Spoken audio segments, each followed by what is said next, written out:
Hello, and welcome to the Agile and podcast. Today we're going to be talking about Agile and big projects. Now, the third principle of the Agile Manifesto is probably one of the most important, and taken on its own, it pretty much summarizes this whole revolution that started in software development around 15 or 20 years ago. And goes kind of like this. We deliver working software frequently, from a couple of weeks to a couple of months, with a preference to the shorter time scale. And, 20 years ago, this was truly novel. Nobody was actually doing this at the time. And you fast forward 20 years, and we have companies like Amazon and Facebook and all kinds of smaller technology companies who push working software all the way to production dozens, hundreds, maybe even thousands of times every day. And this has been a huge win for both companies and users. In fact, you might even argue that overall, the technology world has become almost too agile. How many times have you opened up an app on your phone only to find that the feature that you were relying on every day has changed or maybe has been moved to another area of the app? It happens all the time. Sometimes, though, we actually need to undertake large projects. And there can be a number of reasons for this. You may have government regulations in place that prohibit you from releasing anything until a product has certain things in it. Or maybe the product you're working on involves hardware and it can't really be shipped to end users in smaller increments. For most companies, large projects should be rare, but when they are required, there are some practical things we can do in order to stay close to the Agile Manifesto and to reap all the benefits that come along with that. Now, this isn't going to be a podcast about scaling Agile or anything like that, but I do want to touch on some items that kind of butt up against that whole scaling idea. Sadly, it's kind of unavoidable.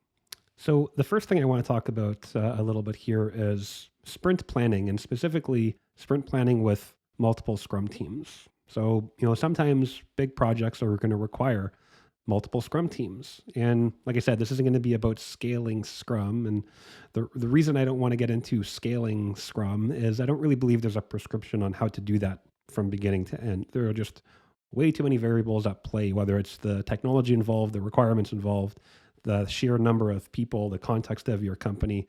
There's a whole bunch of things that make every scaling situation unique. But I did want to cover one common question that I get a lot from students when I'm teaching, and also with clients that I coach and consult with. And that question is, how do we do sprint planning when we only have one product owner, but we have multiple Scrum teams that are working together on the same product? And so one pattern that I've seen work pretty well, and this may or may not work for you, you would have to try it to find out. But one pattern I've seen kind of looks something like this. So at the beginning of each sprint, all the teams, or at least representatives from each of the teams, kind of get all together, and they get together with the product owner. And they will kind of have a very high-level talk about this upcoming sprint. So we may have some North Star type conversations. We may be looking at the top of the product backlog together with all the teams and making some initial trade-offs around which teams may work on different things. We're going to ask clarifying questions of the product owner so we understand what it is that we're trying to build, that sort of thing. And different scaling frameworks have different names for this. I think in the LESS framework, they call this sprint planning number one. Whatever you want to call it, this is one way to kind of get started here. So at the end of that meeting, all of the Scrum teams then kind of break off. And they go off and do their own individual sprint planning. So they kind of take that, conversation, the outcome that they had from that previous meeting with the product owner, and they all go off and do their own sprint planning meeting. That's, sprint planning with all the fixins. So if a sprint goal wasn't established kind of in that first meeting, each team is going to come up with their own sprint goal. They're going to, confirm whether or not they feel like they can complete those items near the top of the product backlog that they've taken on, and they're going to decompose that into some kind of actionable plan, right? They're going to figure out the how as part of that sprint planning meeting within each individual team. And one thing that is often a good idea is at the end of that is to, again, get everybody all together with the product owner and just reconfirm what each team kind of talked about during their own sprint planning meeting, right? Just confirm that we're all on the same page. There may be some late trade-offs that we need to make with some of the different teams. Hey, I thought we were going to work on this, but it really makes sense if you work on that because we're going to work on this other thing, and there's no dependencies if we do it that way. Just an opportunity to have that confirmation and kind of tighten up the plan for the upcoming sprint. Now, again, this is just one way to do this. There are many others. I think the important thing here is to try something that upholds Scrum, kind of stays true to the Scrum values, really upholds that Agile manifesto, and then reflect on how it worked. And if it's working, cool, keep it. And if it's not working, cool, change it or throw it out and start something new altogether.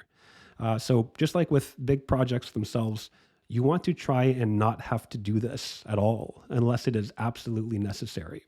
But sometimes big projects are needed, and some of those projects are going to need multiple teams. And so this is just one small way to address, one small part of that scaling challenge.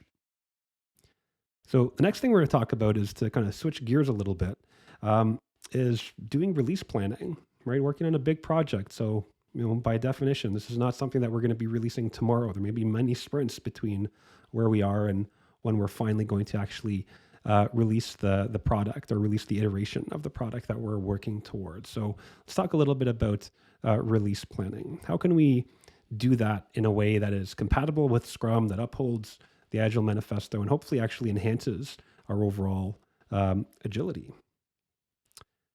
So, Agile and release planning. So what you want to do here, I'm going to be very specific about this. What you want to do here is write down every single task that needs to be completed as part of the project. And you're going to want to line up all the dependencies. You're going to want to make this a little bit bigger here. You're going to want to line up your dependencies, kind of plot all those together, one after the other, over however many quarters it takes to get the project done. And then you're just going to send that Gantt chart up to the VP and you're done. Okay, just kidding. That actually sounds pretty horrible. Please don't do that. So what's a way for us to do this that is a bit more compatible with agility and Scrum? Well, there's a whole bunch of different ways to do this. They all begin, though, with the product backlog, and they use some level of historical data to actually build forecasts based on how much work is still to be done in our product backlog. So if you're using story points, first off, I'd strongly suggest you not do that, but that's a whole other podcast. If you're really set on using story points and that's what you've been using and you're comfortable with that and it seems to be working for you, fine. You can rely on those to help with release planning and monitoring progress throughout a big project. You can use a technique that's called a release burn-up chart. And there's a couple of things that we need to plot out here. We're really looking at our total scope of the release or the project, right? Everything that's been done plus everything that still needs to be done. And we're going to plot that out here. And so I'm going to use blue to indicate that. So that'll be our scope line. So we're going to plot that out sprint after sprint after sprint. So at the end of the first sprint, maybe we think our scope is over here, right? We've added up, if you're using story points again, we've added up all the story points in our product backlog. And that's how many there are. And at the end of the second sprint, maybe we found out some new stuff, right? Tends to happen. You do a little bit of work and you kind of find out the work that you actually need to do. So maybe our total scope kind of goes up a little bit after that second sprint. And then maybe at the third sprint, it kind of stabilizes, kind of doesn't go up much further. And so that's our scope line. And we can kind of plot that out, right? That's our actual historical kind of empirical data from a scope perspective, sprint after sprint. So on the flip side, we also want to plot how much stuff we've been completing every sprint. So again, if you're using story points for whatever reason, you may call that velocity. I'm not a huge fan of that word, but I think you all kind of know what I'm getting at with that. How much stuff do we get done sprint after sprint? And again, historical data. So we come back and update this every sprint. So let's say at the end of sprint 1, we got done that much stuff. By the end of sprint 2, we got done that much stuff. And this is all cumulative, by the way, right? The current sprint plus all the stuff that was completed previously. And then maybe after the next sprint, it was a little bit slower for whatever reason. Didn't get done quite as much stuff, and we kind of plot that out. And that's all the historical data that we have. So from there, now we can kind of plot things out in terms of what we think they might look like in the future, right? So from a scope perspective, we have some choices to make. We can decide to accept that maybe we've really understood the scope now. We've kind of done some of the work. We're pretty sure there aren't going to be any surprises about new things. So we can just extrapolate this as a straight line, right? Let's assume the scope isn't going to change. I know that's like famous last words, but let's run with that for now. Let's assume the scope isn't going to change in the future. And then for our rate of completion, we kind of plot out basically average how fast we've been going over the first few sprints, and we plot that out over time. And the idea is wherever those two lines meet, that's kind of what we're tracking towards in terms of completion of this large project, right? So we can just then draw a straight line down from there and say we're going to be done somewhere around, whatever that sprint is. I don't know if that's sprint 10 or 12 or something like that. And then we can map that back to a calendar and give an approximate date in a transparent way, right? Based on what we know, based on how fast we've been going, based on how much scope we think there is in the project. As of today, this is when we think we're going to be done. By the way, Jira does a horrible job of building these kinds of charts. There are some plugins that work kind of okay. If you're interested in any Excel templates for this, just have a look in the show notes. I will link to a template that I've used that works pretty well for this kind of stuff. So that's one way to do this. So another way to do this, and in my opinion, a far superior way to do this, is to use something called flow metrics. And we can use flow metrics to generate what's called a Monte Carlo simulation that will be able to give you a forecasted completion date along with a probability percentage or a confidence level, if you want to call it that. Now, flow metrics by itself would probably be, again, a whole podcast, and maybe we'll do that at some point in the future. But the short version that you need to know for this part of release planning and forecasting is there are really two main metrics involved here. We have one called cycle time, which is how long does it take the team to complete a product backlog item from the time that they start it. So once they start working on a product backlog item, how long does it take to get all the way to done? That's cycle time. And we also have throughput, which is essentially how many product backlog items does the team typically complete within a specified period of time, whether it's a week or 2 weeks. If you're doing sprints, maybe 2 weeks is what you want to look at. Whatever period of time you're looking at, how many things do we tend to get done over that period of time? And that's throughput. And so using all that historical data, we can use those two metrics to predict to some degree of confidence what might actually happen in the future. And we do this by running something called a Monte Carlo simulation. And so there's a tool that can help us. There are different spreadsheets and templates that will also help us with this. But the one I want to show, because it's pretty easy to use, is a tool called Actionable Agile. So let's take a look at that. So what you're looking at right now is the tool itself. There's all kinds of handy things in this. I don't want to go over all of that. But for the forecasting bit, the Monte Carlo simulation, we're just going to head over to the Monte Carlo when, because we're trying to understand when do we think we're going to be done our project. Now, what you're looking at now is built on a whole bunch of fake test data. The way this tool works, though, is if you're using Jira, you can kind of plug it into Jira. It will slurp all the data out of Jira and build all these charts for you. There's other ways to manually import the data. So if you're using different tools, don't worry. There's always a way to bring the data in. But once the data is in, this is kind of what it looks like. Now, there's a whole bunch of stuff going on here. If you've never seen something like this before, it might look like a little bit of an eye chart. But effectively, what we're doing is we're taking our historical data and we can select which historical data we want.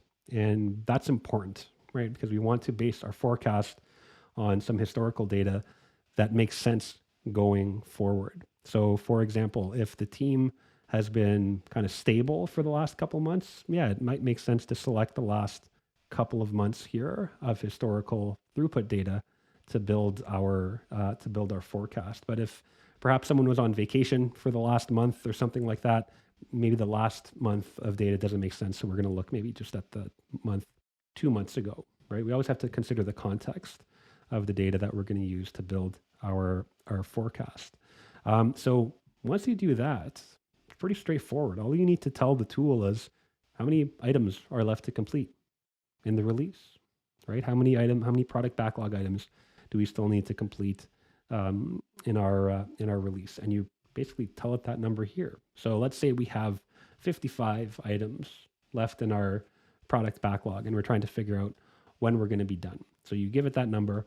What it will do is it will run this Monte Carlo simulation 10,000 times based on the historical data as parameters that we gave it. So it runs the trial 10,000 times. You can make it run it more or less, but 10,000 is a pretty good place to start. And it will spit out a histogram of how many times the simulation completed on a particular date. And so this is where we can get that confidence level, that confidence interval that we're able to provide in a release forecast. So we can say, based on this fake historical data, we are 85% confident that we'll complete the 55 items left in our product backlog by around, October 23rd, right? It plots it out right on the calendar here for you, or you can look on the chart up here to pick out the date.